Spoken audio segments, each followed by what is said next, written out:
Vamos para mais um testemunho glorioso da CCB? Vamos! O testemunho de hoje está magnífico, interessante e é um testemunho de superação. Creio que vocês vão adorar e vão se identificar muito com esse testemunho. O testemunho de hoje é Deus operou em minha vida. Fica comigo aqui que vocês vão ver a grandiosidade desse testemunho, ok? Vamos pro testemunho. Paz de Deus a todos.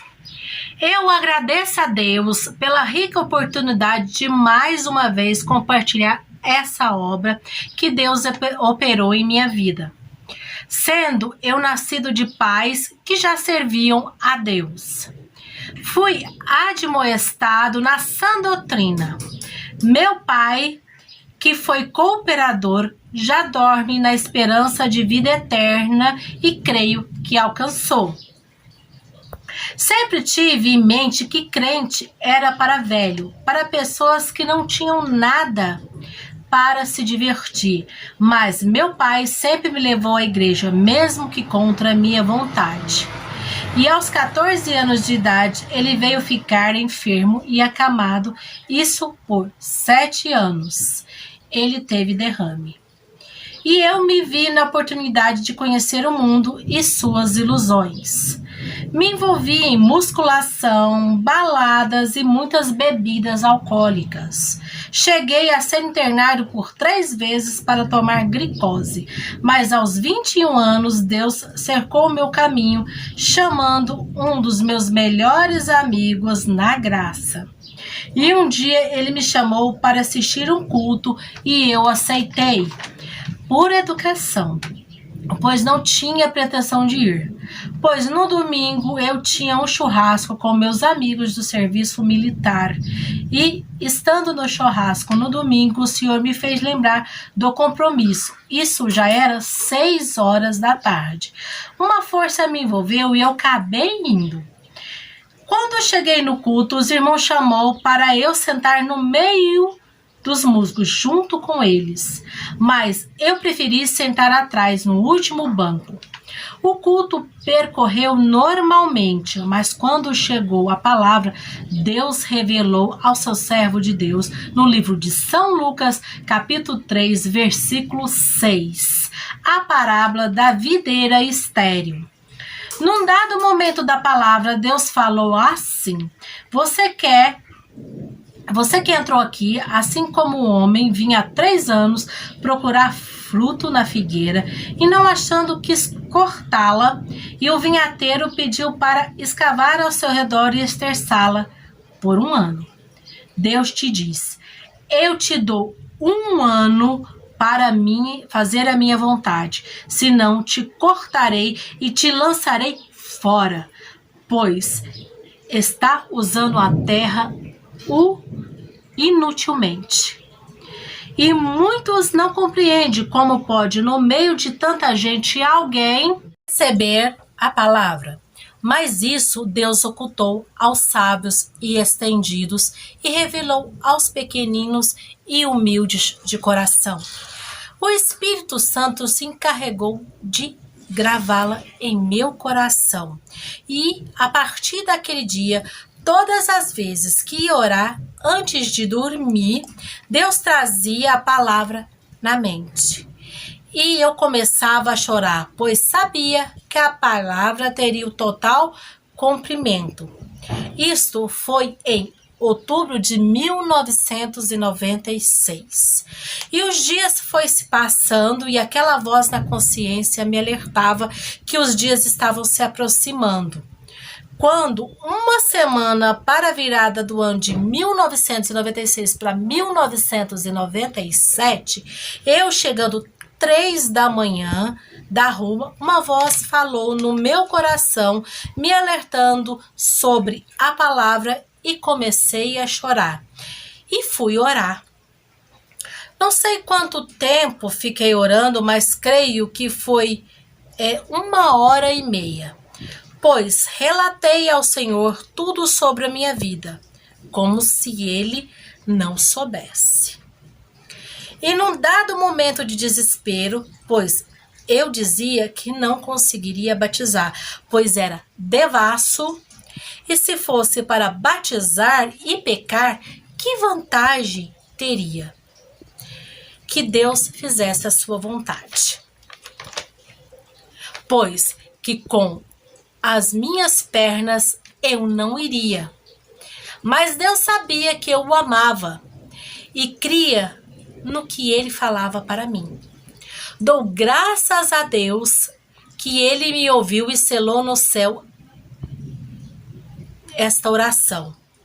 Pois no outro dia a voz não falou mais comigo, mas continuei no mesmo sentido orando. Quando nos dias 1º de janeiro de 1997, eu acordei às 11 horas da manhã falando para minha mãe que eu ia no churrasco e que se eu não voltasse estaria num hospital tomando glicose. Minha mãe, como serva de Deus, me aconselhou muito, mas levei na pouca importância o que falara. E quando estava saindo, meu avô, que já dorme no Senhor, ele viveu até os 98 anos de idade e mais de 60 anos no caminho, um caro servo de Deus. Veio no meu encontro e começou a dizer para eu ter cuidado com a bebida naquele dia. Eu na minha carnalidade, dizia a minha namorada. O velho ficou doido, no pleno feriadão e churrasco. Para mim, ter cuidado com a bebida. Só ele mesmo. E começou a falar um monte. E eu, mais que depressa, sumi. Fui no churrasco, bebi, dancei. E era umas 4 da tarde, resolvemos tomar banho num córrego chamado Córrego da Divisa, pois divide a cidade de Guararapes e Araçatuba, São Paulo. Quando chegamos lá, já fui subindo em um barranco e comecei a olhar para a água. E as pessoas começaram a falar que era rasa o local. Quando eu desci e entrei com os meus pés na água, neste momento, uma criança pulou e eu tive a visão de um homem de média estatura pulando de mergulhão. E eu comigo pensei, não é tão raso assim. E mergulhei atrás. Foi quando bati a cabeça na areia no fundo do córrego e destronquei o pescoço e quebrei a 5ª e 6ª vértebras cervical. Neste momento, paralisou do pescoço para baixo e não sentia mais nada. E submerso comecei a pensar comigo mesmo. E agora? Machuquei a medula e vou morrer. Meu Deus! Sou conhecedor da palavra e não sou batizado. Vou para o inferno. O desespero me tomou, o fôlego acabando e a condenação eterna chegando. Meu Deus, que momento angustiante! Só quem já passou para saber. Foi neste momento que alguém começou a passar a mão na minha cabeça, 1, 2. Quando passou na 4ª, 5ª vez, já sem fôlego, em pensamento clamei ao Senhor dizendo: Senhor, faça quem está passando a mão na minha cabeça, me levante em nome do Senhor Jesus. Neste momento, aquela criança que pulara e achei que fosse um adulto me levantou, mas como eu era pesado, 100 quilos. Só levantou a minha cabeça e pude respirar, e chorando pedi para ele avisar as pessoas que estavam fora para me ajudarem. Mas elas não acreditavam, pois achavam que eu estava brincando. Foi quando o menino me soltou e afundei novamente. Mas logo um homem pardo entrou e me tirou. Fui levado ao hospital às pressas. realmente cumpriu. Fui ao hospital, mas não para tomar glicose, mas em estado grave. Resumindo, foi um sufoco para achar um médico, pois era feriado. E ali, com aquela dor horrível, fiquei na maca até as 9 horas da noite. Quando acharam um médico que fez uma topografia computadorizada e constatou a gravidade, dizendo que era para eu ter morrido na hora, pois destronquei o pescoço e os músculos estavam todo fora do lugar e quebrando 2 vértebras e tinha que me operar urgentemente.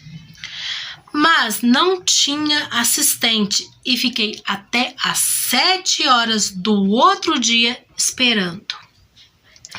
Deus me sustentou. Passei pela cirurgia. A cirurgia durou 6 horas. O médico disse que corria risco de morte, pois se rejeitasse, morreria. Mas Deus usou de misericórdia comigo e depois de 48 horas fui liberado da UTI para o quarto. Mas passados uns dias peguei uma infecção hospitalar devido a uma escara, que quer dizer ferida nas nádegas. Para os irmãos ter uma ideia, fez um buraco de circunferência do tamanho de um prato, exposto o sacro, coluna e quadril. Horrível. Aí começou a luta. Imagine pescoço quebrado com colete cervical e tendo que ficar de bruço. Glória a Deus. Só Ele para dar força para passar tudo que passei. Quanta dor, quantos gritos. Ah, Senhor. Fiz a primeira das 7 cirurgias de enxerto. Foram mais de 100 pontos na primeira, mas a infecção era forte e rejeitava. Se passaram 6 meses e foi quando eu, em pensamento, comecei a dizer que não batizaria mais, só quando andasse, e que ninguém da minha cidade poderia profetizar para mim, pois já me conhecia. Olha que rebeldia!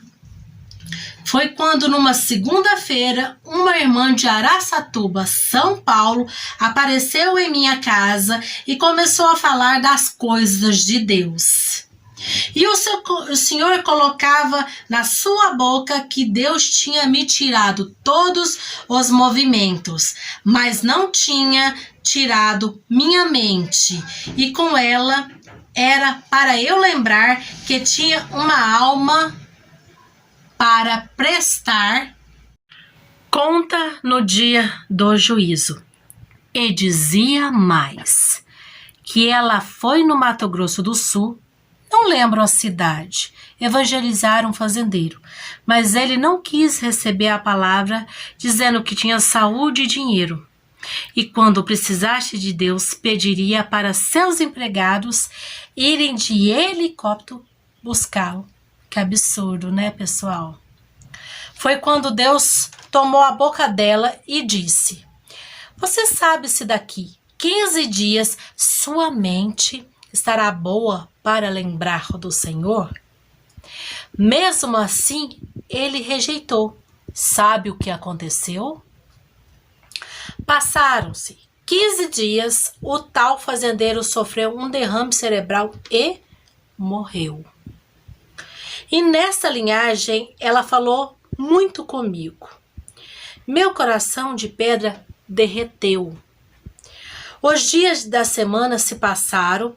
Na quarta-feira, a que dizia que me amava me abandonou. Na sexta-feira da manhã, a angústia me tomou e comecei a pensar que grande homem que eu era. Um vegetal, um inútil, um imprestável, levantava 116 quilos e agora ali, sem poder mover nada. Melhor morrer do que viver assim.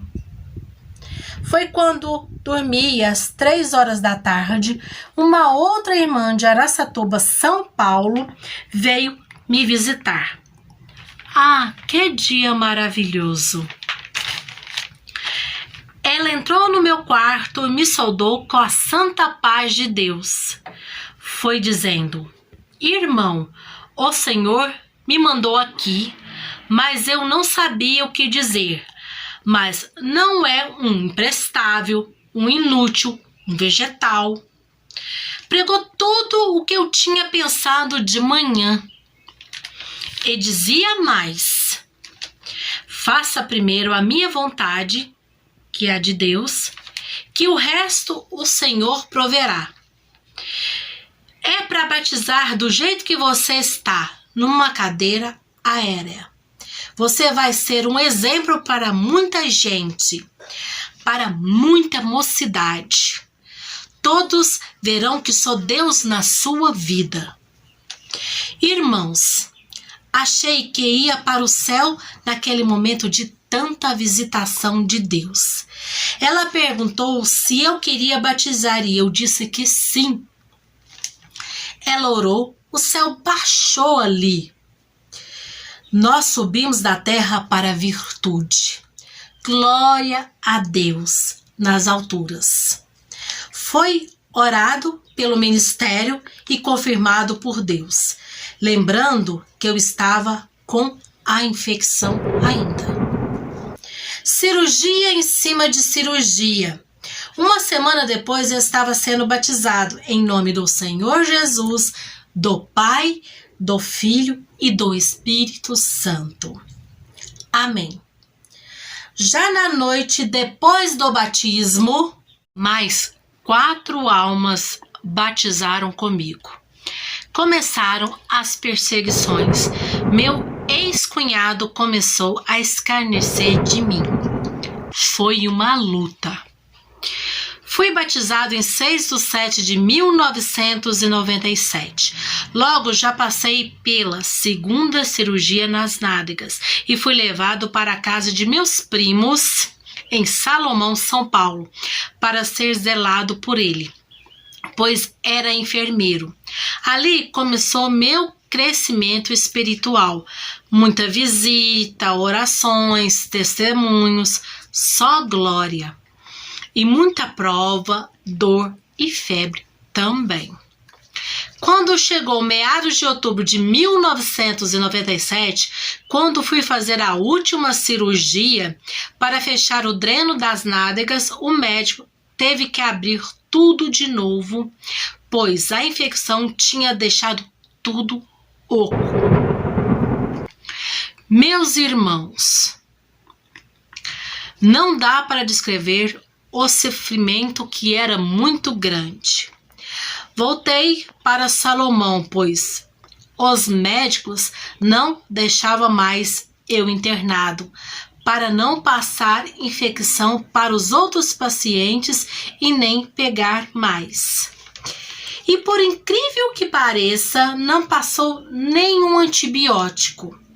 E a infecção piorou e começou a sair uma secreção e aquilo cheirava mal, de maneira que minha prima já não tinha mais estômago para ficar no quarto, pois estava apodrecendo e ela, não aguentando ver meu sofrimento, levou o caso a outro médico, que disse que o médico estava fazendo tudo para salvar minha vida, pois a infecção não tinha cura e ele dava 1% de chance de vida e tinha que acabar comigo no antibiótico. Foi numa quinta-feira isto. Ela voltou umas meio-dia e me falou tudo o que o médico dissera e comecei a chorar muito. Antes de ir à igreja, ela me disse se eu queria ser ungido e eu aceitei, embora sem fé alguma. E ela foi à igreja e no caminho ela fez um propósito com Deus, que se no culto falasse de unção, estava confirmado. Naquele dia estava visitando o ancião de Iracemápolis, São Paulo, irmão João Moreira Filho. E antes da palavra ele contou 2 testemunhos sobre unção. E foi confirmado a minha unção. Depois do culto, eles foram à casa da minha prima. Junto estava o irmão Cidinho, hoje ancião em Portugal, mas o irmão Celso, hoje cooperador em Salomão. Irmãos, fui ungido pelo irmão Cidinho, conforme a palavra, e a primeira oração foi o irmão João que fez. Isso foi 10h30 da noite, de quinta-feira. Aquilo, gente, que já estava podre, cheirava mal, dava muita febre e não tinha cura. No outro dia, às 6 horas da manhã, Deus tinha me libertado por completo. Tudo tinha cicatrizado, não tinha mais nada. E ele termina dizendo: glória a Deus, hosana nas alturas, hosana ao Senhor Jesus. Creem e verás as obras maiores que estás. Sinto Deus poderosamente aqui. Aleluia. Santo, santo, santo é o Senhor. Então, pessoal, vocês gostaram do testemunho? Gostaram? Se vocês gostaram, deixa um like, deixa um joinha, se inscreva no meu canal, compartilhe esse vídeo para todo mundo aí ver essa obra maravilhosa que Deus fez na vida desse irmão. E se vocês gostaram desse testemunho, deixa aí no comentário se vocês gostam dos testemunhos, o que vocês gostam no meu canal. Dá dicas para mim aí, ó. Põe no comentário: ó, Renata, eu quero que você faça vídeo para mim de mais testemunho. Ó, Renata, eu quero que você faça uma receita para mim. Quero que vocês fale para mim o que vocês querem nesse canal, que eu venho trazendo um vídeo que vocês pediram para mim nos comentários, certo? Não esqueçam de estar comigo sempre para mais testemunhos. Aqui nesse canal também não vai faltar testemunhos, mas também o meu canal é de tudo um pouco, é um balaio de gato. Sempre eu tô postando comidinhas, conversas, tudo mais um pouco para vocês, porque esse canal é de tudo mais um pouco. Eu sempre falo isso para vocês, certo? Então, gente, bota aí nos comentários, me dá dicas aí, o que vocês querem ver nesse canal Renata Franco, ok? Então, um grande beijo e até o próximo vídeo. Tchau!